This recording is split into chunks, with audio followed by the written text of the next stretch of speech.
This is Scott the Fix-It Guy. Today we have a Maytag Neptune washing machine, and it won't start. And when we press the start button, we hear a click, but nothing happens. And this is usually due to the little button underneath being worn out. So you can hear a click, which is a good sign, but there's no change in the display. It's almost as if you never even touched the button. All the other buttons seem to work, and the start button is likely to wear out first because it's used so often. So if it does wear out, the way to resolve it is to put a new console on. Underneath the console there's a controller, so you don't need a new controller, you just need a new push button console. And they don't make them anymore for these older Neptunes, but you can buy a used one on eBay, and they usually will give you some kind of a 30-day thing. So if that button on the used one is worn out, you can just return it. So we got a used one, and this video shows how to switch it out. So we unplugged it. We're going to remove these Phillips head screws from the top. They're 1/4 inch. You can use a 1/4 inch driver, or if it won't fit in there, the ones on the top are also Phillips head. The ones here on the back, there's 2 of them, are just 1/4 inch. They don't have a Phillips head option. There's one in the left hand and one in the right hand corner. So there's 2 there, and then I think it's 3 on top, 3 or 4 on top that you remove, and the back panel will come off. Once the back panel comes off, the whole plastic console can be taken off by tilting it towards you to about 45 degrees and then lifting it out. So I'm just removing those Phillips head screws from the top. Alright, so we got the panel pulled off the back, and now we're going to tilt the whole console up toward us, and that's going to let the little legs in the front let go, and we can lift the console out away from the frame. And then it's just a matter of removing the ribbon cable from the back of the controller, and then removing a few screws from the controller. So we're going to lift up on the ribbon cable. Just take your time, kind of lift up on the right, lift up on the left a little bit, give it some wiggle, and you can pull it out.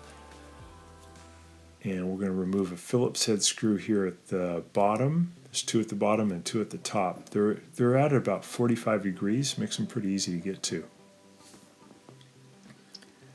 And once those are out, we can lift the controller. You don't have to disconnect any of these wires. You can just lift the controller off of the plastic console and just slip in the new console.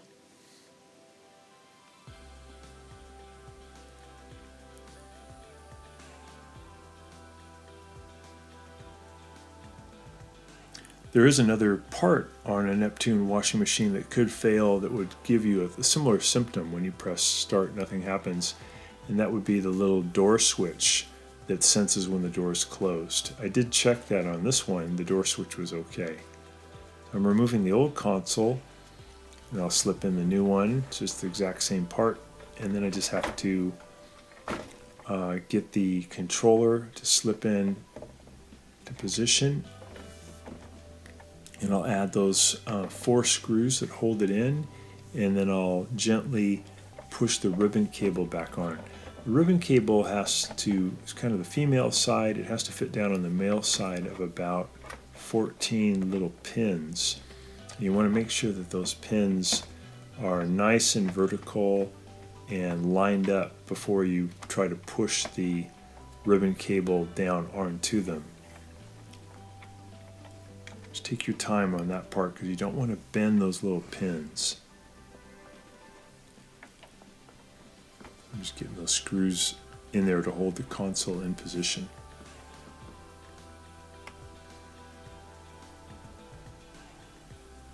Sometimes on a touchpad, when one button goes out, it's due to a dirty ribbon cable, but this type, you can't really clean the ribbon cable, and it doesn't really apply to this type of setup.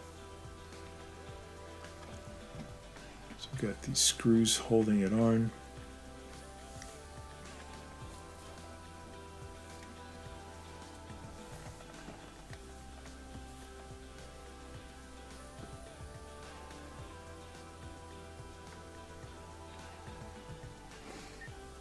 And the symptom again was that the start button would blink like it was ready to go, but then when you press it, nothing happens. So I'm being really careful here now as I'm putting the ribbon cable back down on its pins.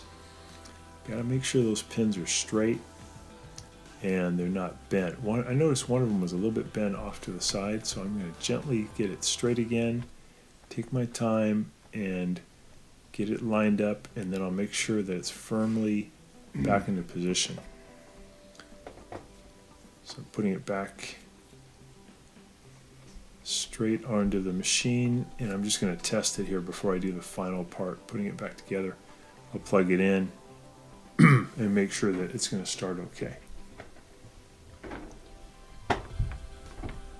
Plugged it in and everything lights up correctly.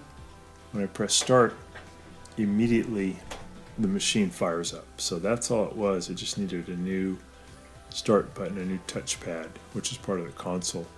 So now I'll unplug it and go ahead and just do the final reassembly. I just have to put a few more screws on the back of the controller to hold it to the console, and then I've got to end up putting that metal plate back on the back.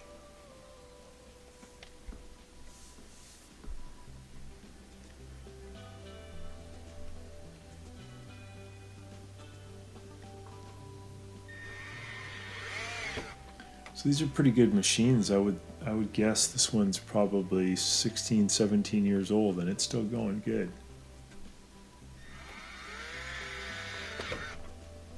And I think we're able to get this console for about 50 bucks. So everything's back in position. I'm going to set it down. I'll put that metal plate back on.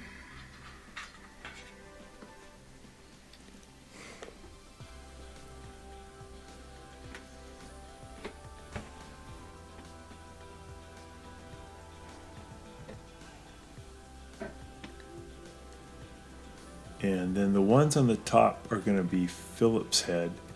1/4 inch socket would work, but also they have a Phillips head.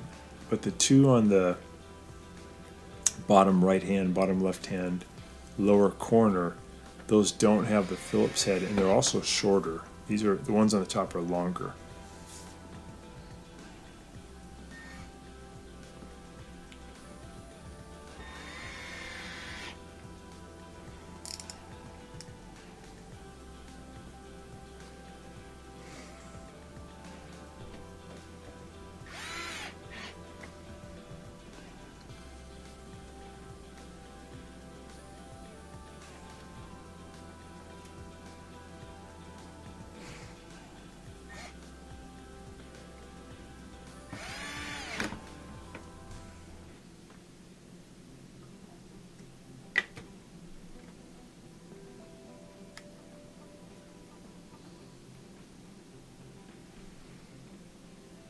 So these are the shorter 1/4 inch ones without the Phillips head.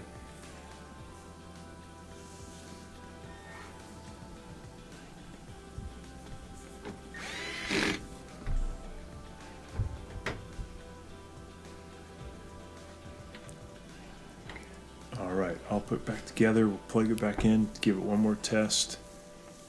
So that it's blinking, we press start, it becomes solid, and then it fires right up, and all the other buttons seem to be working too. So easy fix with this used console.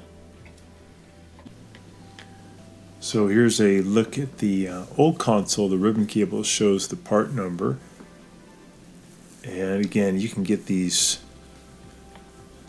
pretty easily on eBay. There's a few other stores that sell them, but they're usually going to be used. And in the description they'll tell you that they've tested it and it works, so that did the trick. Hopefully this will help you to get your Maytag going. Thanks so much for watching, and please subscribe to our channel when you get a chance.